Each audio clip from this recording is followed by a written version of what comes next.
Hey there, night dwellers.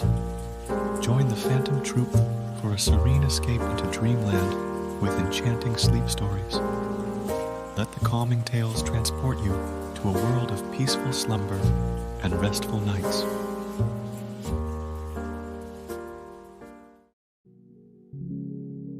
Hey there, I'm Isabella, your sweet storyteller. It warms my heart to have you here with me. Tonight, we're set for an adventure into the world of mystery and suspense. Get ready to be hooked by a story that unfolds in the shadows of the unknown, where every page brings us closer to an unsolved enigma. Before we dive into the gripping narrative, take a moment to let go of the day's events. Inhale deeply, letting the weight of the world lift from your shoulders. Exhale, embracing the soothing calm that surrounds you. As we embark on this mysterious tale, picture yourself on the edge of anticipation, eager to uncover the secrets that lie ahead.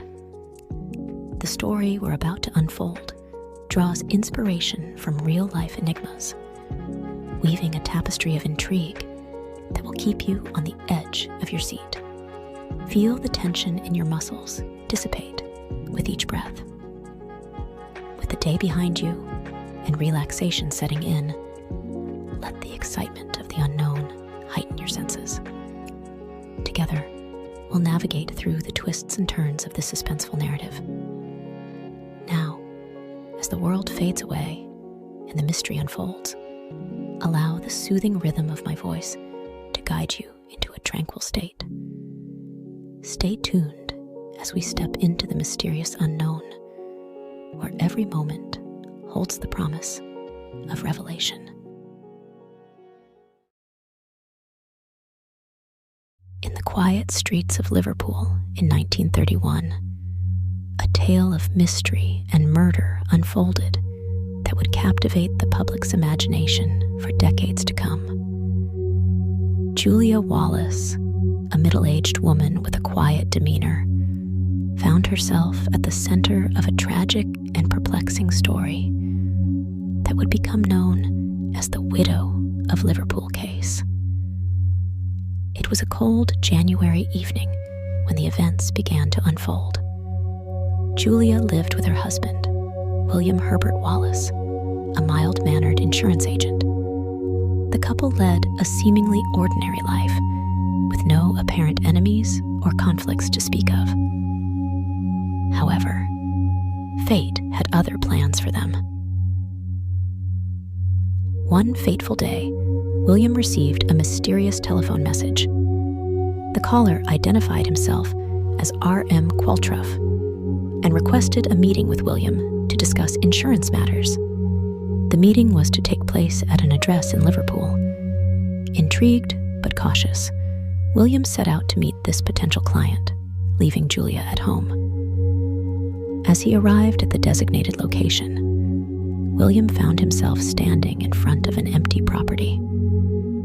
Confused and concerned, he realized that there was no appointment, and the mysterious Mr. Qualtrough did not exist. A sense of foreboding crept over him as he rushed back home to check on Julia. Upon returning, William's worst fears were realized. He opened the door to find his home plunged into darkness, with an eerie stillness hanging in the air. As he entered the parlor, a room that had once been filled with warmth and familiarity, he discovered the lifeless body of his wife, Julia. Julia lay sprawled on the floor, the victim of a brutal murder. The scene was haunting, a stark contrast to the ordinary lives the Wallaces had led until that moment. Shock and grief overwhelmed William, who, in a state of panic, reached out to the authorities to report the gruesome discovery. The police descended upon the Wallace residence, and the investigation into the murder of Julia Wallace began. The circumstances surrounding the case were perplexing from the start. The fictitious Mr. Qualtrough and the mysterious phone call added an element of intrigue, and the lack of an obvious motive left investigators puzzled. As the investigation progressed, suspicion naturally fell upon William Wallace. After all, he was the one who received the strange message, and he had been the first to discover his wife's lifeless body.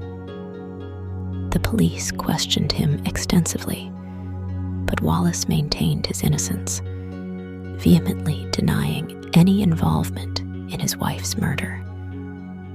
Despite his protestations, William Wallace was arrested and charged with the murder of Julia. The trial that followed was a spectacle, capturing the attention of the public and the media. The prosecution presented a circumstantial case, pointing to the odd circumstances of the phone call and William's supposed motive, though a concrete motive remained elusive. The defense, on the other hand, argued that the evidence against Wallace was insufficient and that the case against him was built on speculation rather than concrete facts. They emphasized the lack of witnesses placing Wallace at the crime scene and questioned the validity of the phone call as a means to frame him. In the end, the jury found William Wallace guilty, and he was sentenced to life in prison. However, the story did not end there. The case was far from clear-cut, and doubts lingered about Wallace's guilt. As the public absorbed the details of the trial, a groundswell of interest and skepticism arose. In the years that followed, the case of the widow of Liverpool became a subject of intense scrutiny and speculation. Amateur detectives and armchair sleuths delved into the details, dissecting the evidence presented at the trial and proposing alternative theories. One prevailing theory suggested that the mysterious Master Qualtro and the fake appointment were part of an elaborate plot to frame William Wallace. Some believed that Julia's murder was a result of mistaken identity or a case of a wrong address, adding a layer of complexity to an already intricate narrative. As public interest in the case grew, appeals were made on behalf of William Wallace. The legal system began to re-evaluate the evidence, and doubts about the validity of the conviction emerged. Eventually, the Court of Criminal Appeal overturned the guilty verdict, citing insufficient evidence to support the conviction. William Wallace was released from prison, a free man, but the questions surrounding the case persisted. The true identity of Julia's murderer remained a mystery, casting a long shadow over the lives of those involved. Decades later, the Widow of Liverpool case continued to capture the imagination of true crime enthusiasts. Theories abounded, ranging from elaborate conspiracies to simple misunderstandings. Books were written, documentaries produced, and podcasts dedicated to dissecting the intricacies of the case. In the absence of a definitive resolution, the case of Julia Wallace's murder became a symbol of the inherent complexities and uncertainties within the criminal justice system. It underscored the importance of meticulous investigation and the potential for grave consequences when justice is not served with absolute certainty. As the years rolled on, the legacy of the Widow of Liverpool case endured. The unsolved murder continued to be a subject of fascination and speculation, a chilling reminder that some mysteries may never be fully unraveled. The story of Julia and William Wallace lingered in the annals of true crime, a testament to the enduring allure of enigmatic tales that defy easy explanations.